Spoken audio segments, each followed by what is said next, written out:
अनंत कोटी ब्रह्मांड नायक राजाधिराज सच्चिदानंद सद्गुरु श्री ब्रह्मचैतन्य महाराज की जय। श्रीराम समर्थ। 9 सप्टेंबर। भगवंताचा विसर हेच मोठे पाप।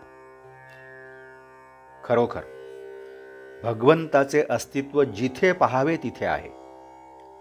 भगवंत आहे की नाही हे जाणण्याकरिताच बुद्धीची देणगी आपल्याला मिळाली आहे। भगवंताचे मर्म ओळखायला मी कसे वागावे हे पाहावे। ज्यांनी भगवंताला जाणले त्यांनी भगवंताला काय आवडते हे सांगून टाकले आहे। सर्व विषय वासना सोडून भगवंताला शरण जावे हे त्यांच्या सांगण्याचे सार आहे।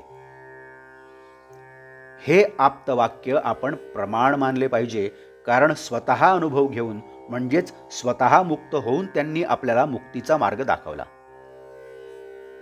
जन्म मरणापासून जो आपल्याला मुक्त करतो तो खरा आप्त। जे भगवंताचे होऊन राहिले त्यांना जगाची भीती नाही वाटत। आपण विषयांना नेहमी शरण जातोच की नाही, मग भगवंताला शरण जायला का भ्यावे?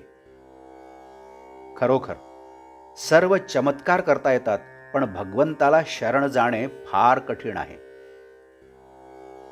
नामस्मरण करू लागलो तर विषय हात धुवून मागे लागतात। म्हणजे मी आत बाहेर विषयाने किती भरलेला आहे।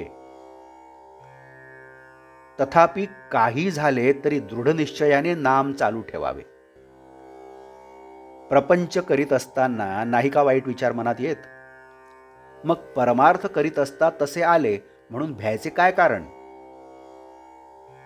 प्रल्हादाने एकदा नाम घेतले ते शेवटपर्यंत काही सोडले नाही। त्या नामानेच तो तरला, त्या भावनेनेच तो उद्धरून गेला। म्हणून ही भावना वाढविण्याकरता आपण नामाचे अखंड स्मरण ठेवावे। आपली पापे मनात आणू नयेत। माझा पूर्व संस्कार मी आपल्या बुद्धीनेच ठरवतो, नाही का? स्वतःचे मनच स्वतःला खाते, याला काय करावे? काल झालेले आज नाही सुधारता येणार, पण चालू क्षण मात्र वाया दवडू नका। निराश कधीच होऊ नका।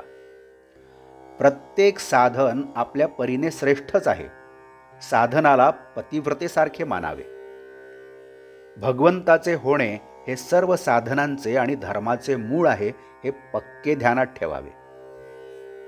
प्रपंच पुरा होण्याकरिता आपण मरेपर्यंत काम करतो, मग भगवंताचे होण्याकरिता, भगवंत जोडण्याकरिता थोडे कष्ट का घेऊ नयेत?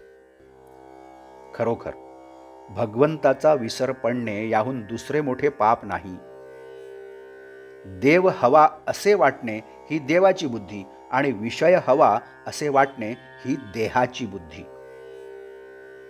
वासना म्हणजे देवाच्या विरुद्ध असलेली आपली इच्छा।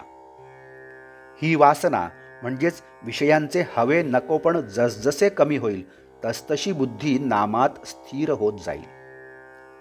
अशा तऱ्हेने तू आहेस मी नाही ही स्थिती जेव्हा नामस्मरणाच्या योगाने आपली होईल, तेव्हाच परमेश्वर आपण जोडला किंवा मी परमेश्वराचा झालो असे सार्थपणाने म्हणता येईल।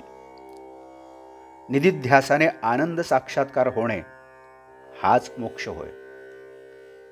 आजचे बोधवाक्य: भगवंताकडे एकदा दृष्टी लागली की बाकीच्याचा त्याग आपोआप होतो। जानकी जीवन स्मरण जय जय राम। नमस्कार। आपण या चॅनलला नवीन असाल तर कृपया सबस्क्राईब करावं। आपण या चॅनलला अजूनही सबस्क्राईब केलं नसेल तर आपण सुद्धा सबस्क्राईब करावं। या चॅनलला लाईक करा, शेअर करा, कमेंट्स द्या। बेल आयकन दाबायला मात्र विसरू नका। धन्यवाद।